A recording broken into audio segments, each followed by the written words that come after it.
Hey all, this is David Ducker coming back at you, and today I'm going to be talking about terrain for your campaign, and specifically building your world around its geography, building your story, your cultures, your races, your adventures around the geography that you've created for your world.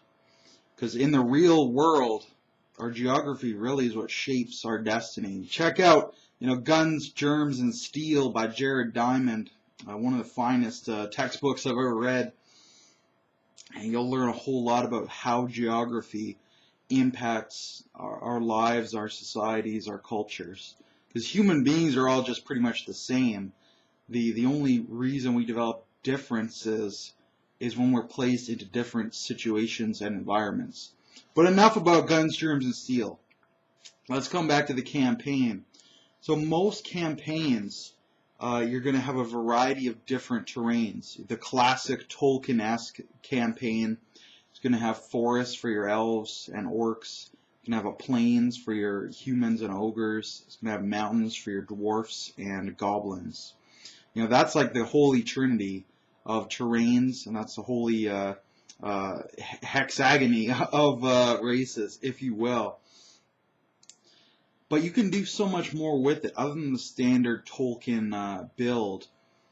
You can bring in other terrains such as swamps and bullywugs, jungles with lizard folk, deserts with Ifrit, volcanoes and fire giants. You could have a whole plain of volcanoes. Although volcanoes make great single locations as well. There can just be a volcano stuck down in the middle of pretty much anywhere. Especially in a fantasy setting where you're not paying strict attention to geography. And of course you can have aquatic terrains and amphibious creatures. I love to bring in crab folk because they're very amphibious. So mixing and matching can be a lot of fun.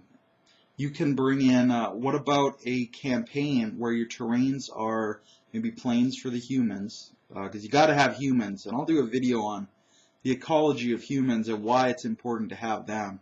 My favorite animal, personally. But you could bring in an area where you have the plains for the humans, and then you have swamp with bullywugs, and then you have jungle with lizard folk, and then you have perhaps a rocky desert with oreads. And that's it. And you don't have any forests with their Tolkien counterparts. You don't have any mountains with their Tolkien-esque races either. And that could be a really interesting and unique world, a really unique take when your races available are, Oread, lizard folk, bullywug, and human. I usually have more races than that. I'll throw a couple extra in, but you get what I'm saying. Maybe Sky Islands with sylphs. Sky Islands are, so visually impressive, and they can be so exciting to adventure on. That the dungeon built into the Sky Island, and you open a door and it just goes down like the moon door, and you're trying not to fall out the bottom of the dungeon because it's built into a flying island. A lot of fun stuff you can do there. So that's the first part, that you can mix and match. Get rid of one classic terrain type, bring in a new one. Tundra, I love to bring in the tundra as well. Frost giants or ogres can be from the tundra, or certain types of undine, depending on how you've mechanically built them. So first of all, I'd recommend that highly. Make your game different from everybody else's game. Leave your brand name, your signature, your stamp on it. People will remember it, and they'll remember you, the guy who ran it. Second part, though, thing I want to mention, and this, I've thought about it, but it's partially inspired by a post on the Facebook Brigade page. And this was a post at least a month ago, and that Brigade page turns over so quick. That'll be long forgotten for most peeps. But I remember the posts. And this post was about Game Master who wanted to run his whole campaign just within the confines of a single forest. And his available races are going to be something like elf, orc, fairy, gremlin, satyr, and you might have had another one in there. I'm going to call it right there, though. That's plenty of races to bring in. And you can really then explore the differences. How is a satyr different from an elf? And how is it different from an orc? You know, and how is a fairy different from a pixie? I played a character who was actually a sprite, and his people were undergoing this horrible racial war, this xenophobic genocide against the pixies. And of course the humans, you know, nobody cares. You know, they all look the same to us, and I get up in arms and offended about that. If anybody called me a pixie, I'd lose my wig on them. You know, because pixies are a different thing. They're our racial enemies. You know, I'm a sprite. We have butterfly wings. They have dragonfly wings. Don't get them confused. So it really honing the difference between these two races. To use an analogy, if one player is a barbarian and another player is a ranger, depending on how they do it, those could be very similar characters. You could kind of have the same concept and pick which class you wanted to go to, and the concept would almost be the same. Or you could lean them away from each other and really push why a barbarian is different from a ranger and why a ranger is different from a barbarian. And you could have two completely different classes. It's the same thing with races. You know, a satyr and an orc might look very similar. They might act very similar in a lot of ways. But when you stand them right next to each other, you can explore all the differences. So that's one great thing you can do. And you can do this in any campaign mode. You could do a campaign in the mountains where you have dwarfs and goblins and oreads. And maybe sylphs up on top of the mountains. You could do a campaign in a desert where you have a sandy desert with Ifrit, a rocky desert with oreads. You could bring in a volcanic area with fire giants as well. And now you've got a really interesting trinity of races to bring in. Same thing, you could set it just within the confines of a swamp. You could have lizard folk and bullywugs and really contrast how they're different. Maybe the swamp blends into a jungle at a certain point. And you could bring in, some kind of gorilla man. Or whatever kind of ridiculous race you want to bring in, you can do it. So I really just wanted to highlight how there's so much more you can do with your terrain, and you don't have to have these standard terrains. Mix it up, mix and match it, and consider just zooming in and really explore a specific terrain type. Maybe the whole game's set in a tundra. You have undines and ogres and frost giants, and you work with that trinity and see how those three races interact. Maybe even with a volcano and some fire giants, in a certain area of that tundra, really get a fire and ice feel to your game.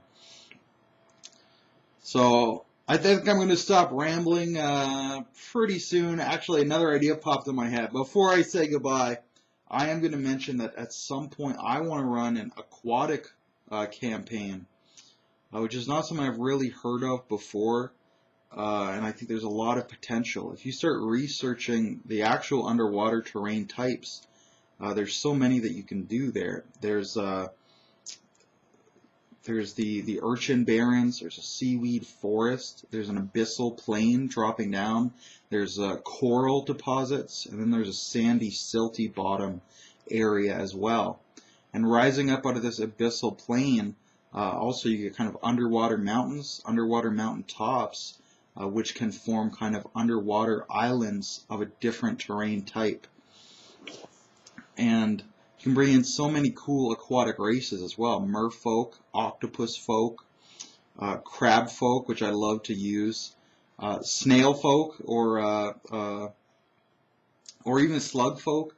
I was talking to my brother about the snail folk, and he was saying, "Oh, that sounds ridiculous," but I think it's got some interesting ideas. It's got legs, even though they don't, because they got the shell on their back, which they can withdraw into, and that allows them to stay up above the water line. which other aquatic races, might not be able to do. And you can bring in urchin folk and shark folk and contrast them against fish folk. And of course, these would all have different names. You don't want to just call them, anthropomorphic folk. You don't want to be saying folk every second word. So, you'll be branding them with a unique identity as well. You can call them Lokatha or Tritons or Sahuagin or Undines, aquatic elves, Nereids. There's a myriad of names you can pick from. You can always make up your own as well. But just so you understand what I'm talking about, we'll call them folk, water folk. So I did want to mention that especially underwater, so many different terrain types. Aquaman and Submariner have a more interesting job than you'd think, dealing with the urchin folk defending their urchin barrens, and dealing with sharkmen lurking in the seaweed forest, and octopus folk creeping up from the abyssal plane, and crab folk who raid on the other civilized nations underwater, and then they just retreat above water where no one can chase them. And everyone else is like, what is up there? What is above the surface of the water where this light streams down from? And you bring in so much about like the pressure, the water pressure, the oxygenation level of the water, and how the light transfuses. So you could look at, the one layer where most people live is pretty bright. There's a lot of oxygen and low pressure. But then when you get to the abyssal plane where the octopus folk live, it's high pressure, it's very dark, it's very cold, and you can see why they worship Dagon. And they're trying to sneak up from their inky blackness and infiltrate the more civilized races. So I did want to mention that on my tangent. And now we can end off the video. But first, I am going to ask, if you have any ideas, if you've had campaigns set in one terrain type, please share that in the comments below. I love to hear about it. Or if you've had non-standard terrain types or non-standard races mixing into your game, please share that as well. And I am going to sign off now. This time for real. But have a good day, guys.